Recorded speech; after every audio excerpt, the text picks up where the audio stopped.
আলাইকুম ওয়া রাহমাতুল্লাহ। বিসমিল্লাহির রহমানির রহিম। আলহামদুলিল্লাহি রাব্বিল আলামিন আর রহমানির রহিম মালিকি ইয়াউমিদ্দিন ইয়্যাকা না'বুদু ওয়া ইয়্যাকা নাস্তাঈন ইহদিনাস সিরাতাল মুস্তাকিম সিরাতাল লাযীনা আন'আমতা আলাইহিম গায়রিল মাগদুবি আলাইহিম ওয়ালাদ-দাল্লিন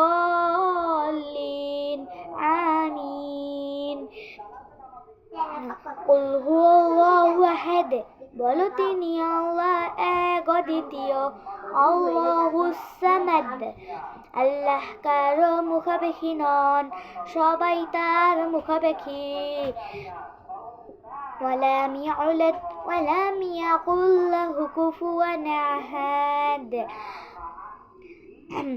তিনি কাউকে জন্ম দেননি, তাকেও জন্ম দেওয়া হয়নি।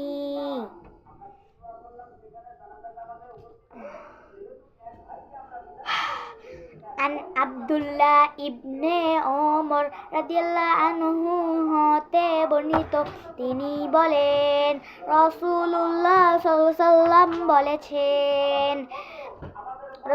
ওয়াসাল্লাম বলেছেন, সচ্ছল ব্যক্তির জন্য শ্রমিকের পাওনা পরিশোধের টালা বাহানা বা বিলম্ব করা মারাত্মক অপরাধ।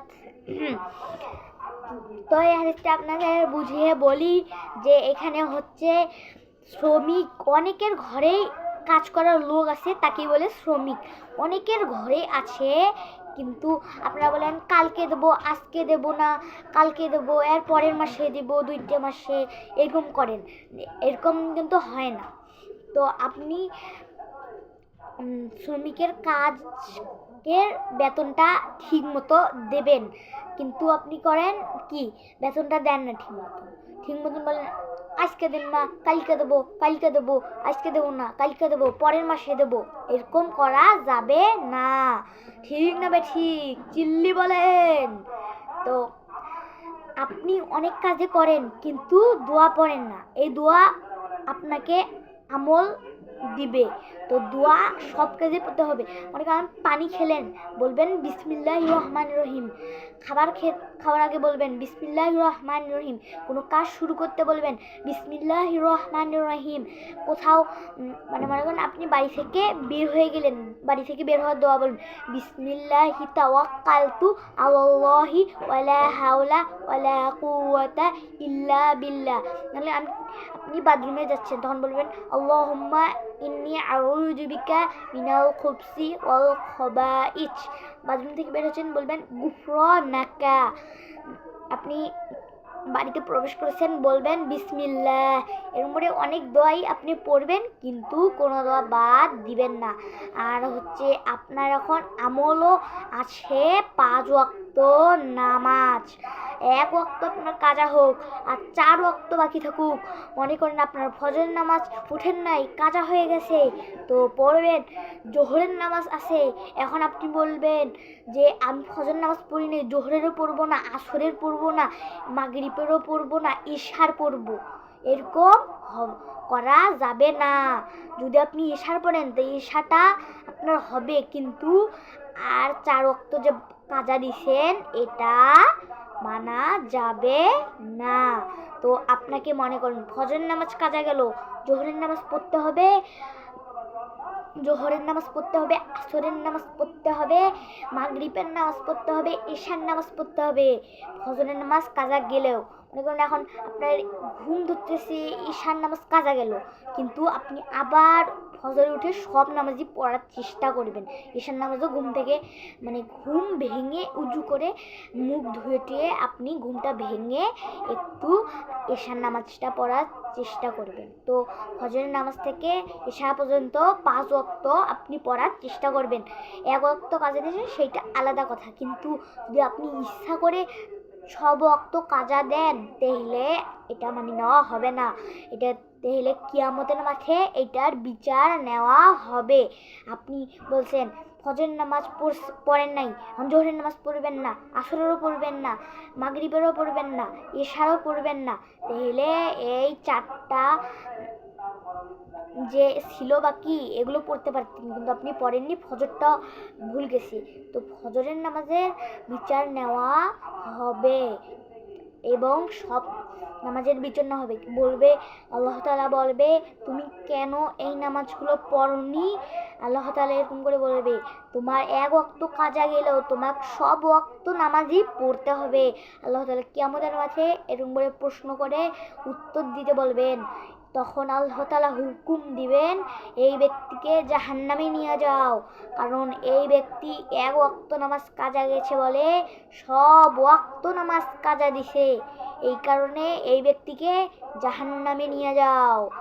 তখন যদি মনে করেন একজন ব্যক্তি ভালো কাজ, অনেক ভালো, এক ওয়াক্ত নামাজ কাজা সব ওয়াক্ত নামাজই পড়ে, তো আল্লাহ তাআলা বলবেন তুমি এক ওয়াক্ত নামাজ কাজা দিলেও সব ওয়াক্ত নামাজ পড়ছো, এই কারণে তোমার স্থান আছে জান্নাত। তখন আল্লাহ তাআলা তার ফেরেশতার উদ্দেশ্যে বলবেন হে ফেরেশতা, এই লোকটাকে তুমি জান্নাতে নিয়ে যাও, কারণ এই লোকটা এক ওয়াক্ত নামাজ কাজা গিয়েছে তবুও সব ওয়াক্ত নামাজে পড়েছে। এইভাবে আপনাদের কিয়ামতের মাঠে বিচার নেওয়া হবে আর জান্নাত জাহান্নামে দেওয়া হবে। যে ভালো কাজ করছে তাকে জান্নাতে দেওয়া হবে, 5 ওয়াক্ত নামাজ পড়ছে, এক ওয়াক্ত কাজা গেল সব ওয়াক্ত নামাজ পড়ছে, তাকে দেওয়া হবে জান্নাতে। আর যে পড়েনি, এক ওয়াক্ত কাজা গেছে, সব ওয়াক্ত কাজা দিছে, সে যাবে জাহান্নামে। তো আমরা 5 ওয়াক্ত নামাজ পড়ার সময় এক ওয়াক্ত কাজে দিলে জয় ওয়াক্ত বাকি থাকবে, জয়টা বাকি থাকবে, তয় ওয়াক্ত আমরা পড়ার চেষ্টা করব। তো আপনি ভাবছেন যে এখন খুবই ঘুম ধরছে, মানে আপনি শুয়ে আছেন, ফজর নামাজ উঠতে মন যাচ্ছে না, পড়বেন না, মন যাচ্ছে না, কিন্তু আপনাকে পড়তে হবেই, জাগলে পড়তে হবেই, তাহলে কিয়ামতের মাঠে এই ফজরের নামাজের বিচার নেওয়া হবে। তো আপনি এখন কিন্তু ফজর নামাজও পড়বেন, সব নামাজই পড়ার চেষ্টা করবেন 5 ওয়াক্ত। আর এরকম করে আপনি বাড়ি থেকে বের হওয়ার দোয়া বলবেন, বাড়ি প্রবেশের দোয়া বলবেন, অনেক কিছু কাজের দোয়া বলবেন। আপনি যদি না বলেন কিয়ামতের মাঠে এগুলোর বিচার নেওয়া হবেই, হাসরের মাঠে এগুলোর বিচার নেওয়া হবেই। আল্লাহ তাআলা বিচার নিবেন, বলবেন তুমি এই কাজগুলো করছো, কেন এই কাজের দোয়া বলনি। এই উত্তরটা এখন কে দিবে? বান্দা কেমন করে দিবে, এখন সে জানে না, এই কারণে তাকে দিয়ে দেওয়া হবে জাহান্নামে। আর যে ভালো কাজ করছে, মন্দ কাজ করে নাই, এবং কি সে সব কাজে সব দোয়া বলছে, সে বলবে তুমি সব কাজে সব দোয়া করছো, মন্দ কাজ করো নাই, ভালো কাজ করছো, এই কারণে তোমার স্থান আছে জান্নাত। আল্লাহ তাআলা তাদের ফেরেশতাদের উদ্দেশ্যে বলবেন হে ফেরেশতারা, তোমরা এই লোকটাকে জান্নাতে নিয়ে যাও, কারণ এই লোকটা এক ওয়াক্ত নামাজ কাজা দেয় নাই, এবং এই লোকটা কোনো দোয়া বলে কোনো জায়গায় কিছু করে নাই, এই কারণে তুমি এই লোকটাকে জান্নাতে নিয়ে যাও। সেরকম করে আমাদের মহানবী হযরত মুহাম্মদ সাল্লাল্লাহু আলাইহি ওয়াসাল্লাম কিয়ামতের মাঠে সিজদায় কাঁদতেছিলেন। সেই সময় আল্লাহ তাআলা বললেন হে আমার হাবিব, তুমি কেঁদো না, তোমার জন্য আছে সুখের স্থান জান্নাত। আমাদের মহানবী হযরত মুহাম্মদ সাল্লাল্লাহু আলাইহি ওয়াসাল্লাম অনেক কিছু করতেন, অনেক ভালো ছিলেন, মন্দ কাজ করতেন না, তিনি কখনো খারাপ কথা বলতেন না, তিনি ছোট থেকেই অনেক ভালো ছিলেন, সবার সাথে তিনি মিলে থাকতেন, কারোর সাথে কোনো ঝগড়া করতেন না, কাউকে গালি দিতেন না, কাউকে মারতেন না। আমাদের মহানবী সাল্লাল্লাহু আলাইহি ওয়াসাল্লাম অনেক ভালো ছিলেন। তো এখানে বোঝানো হচ্ছে যে আপনাদের এখন বাড়িতে ঢোকারও দোয়া বলতে হবে, বের হওয়ার দোয়া বলতে হবে, সব দোয়াই বলতে হবে। আপনি যদি না বলেন তাহলে হবে না, কিয়ামতের মাঠে এগুলোর বিচার নেওয়া হবে। একটা মানুষ আছে, এই মানুষটি একটা মানুষকে মারছে, মানুষের শক্তিমান দেখে একটা মানুষ দুর্বল দেখে কিয়ামতের মাঠে দুর্বলটাকে আল্লাহ তাআলা শক্তিমান বানিয়ে দিবেন, আর শক্তিমানটাকে আল্লাহ তাআলা দুর্বল করে দিবেন। আর দুর্বল তাকে যে আল্লাহ তাআলা শক্তিমান করেছেন ওকে বলবেন, হে বান্দা তুমি ওকে মারো, দুনিয়াতে ও তোমাকে মারছে, তুমি এখন কিয়ামতের মাঠে আখিরাতে ওকে মারো। তখন সেই বান্দা আল্লাহর উদ্দেশ্যে ওই ব্যক্তিকে মারবে, আর বান্দার প্রতিশোধ নেওয়া হয়ে যাবে। এর মধ্যে যে যার কিছু করছে সব কিছুরে প্রতিশোধ কিয়ামতের মাঠে আল্লাহ তাআলা দিবেন। ঠিক না বে ঠিক? তো এখন আমরা দোয়া বিষয় বললাম, কিয়ামতের মাঠে বিষয় বললাম, এখন আমরা কিছু হাদিস পড়ে এই বিষয়গুলো জানিয়ে রাখি। তো আমি বলতেছি হাদিস। আবু হুরায়রা রাদিয়াল্লাহু আনহু হতে বর্ণিত, তিনি বলেন রাসূল সাল্লাল্লাহু আলাইহি ওয়াসাল্লাম বলেছেন, সচ্ছল ব্যক্তির জন্য শ্রমিকের পাওনা পরিশোধে টাল বাহানা বা বিলম্ব করা মারাত্মক অপরাধ। এর অর্থ হচ্ছে যে আপনি অনেক শ্রমিক অনেক কাজ করে, কিন্তু আপনি বলেন না না এত মাসের বেতন সহ দিব, এইটা হবে না। তো আপনাকে চেষ্টা করতে হবে যে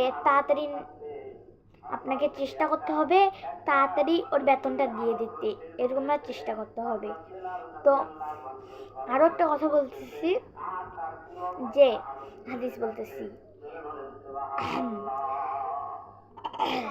রাসূল সাল্লাল্লাহু আলাইহি ওয়াসাল্লাম বলেছেন, যে ব্যক্তি তাবিজ লটকালো সে শিরক করলো। এর মানেটা কি জানেন? তাবিজ আছে না, তাবিজ আমরা তাবিজ গনি না, তাবিজ গনি না, তো তাবিজ ভুল করে বলছি, তাবিজ তো আমরা গনি না গনি না, কিন্তু তাবিজ লটকালে শিরক করা। তসবিহ হচ্ছে আমরা গনি, এটা আমি ভুলতে বলছি। তো এখানে বলা হচ্ছে তসবিহ আমরা গনি। তো এখানে আছে যে তসবিহ গনি অনেক আছে, এইখানে 100টা পুঁথি লাগানো আছে, এগুলো দিয়ে আমরা বলি তসবিহ গনি।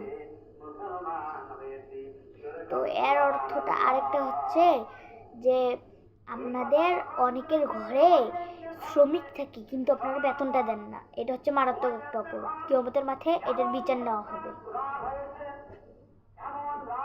এরপরে তাবিজ লটকালে সে শিরক করলো।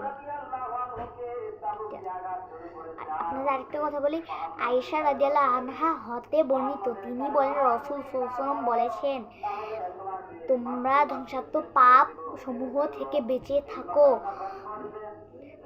তা হলো আল্লাহর সাথে শিরক করা ও জাদু করা। কেউ ব্যক্তি আছে আল্লাহর সাথে শিরক করে আর জাদু করে, সেটা হচ্ছে অনেক বড় পাপ। এই কারণে জাদু শিরক কিচ্ছু করা যাবে না। আর তো আপনারা ভালো থাকবেন, সুস্থ থাকবেন, এবং এই ভিডিওটি শেয়ার করে দিবেন এবং লাইক করে দিবেন, সাবস্ক্রাইব করে দিবেন। তো আজকের ভিডিও এখানে শেষ করছি। আসসালামু আলাইকুম ওয়া রাহমাতুল্লাহি ওয়া বারাকাতুহু।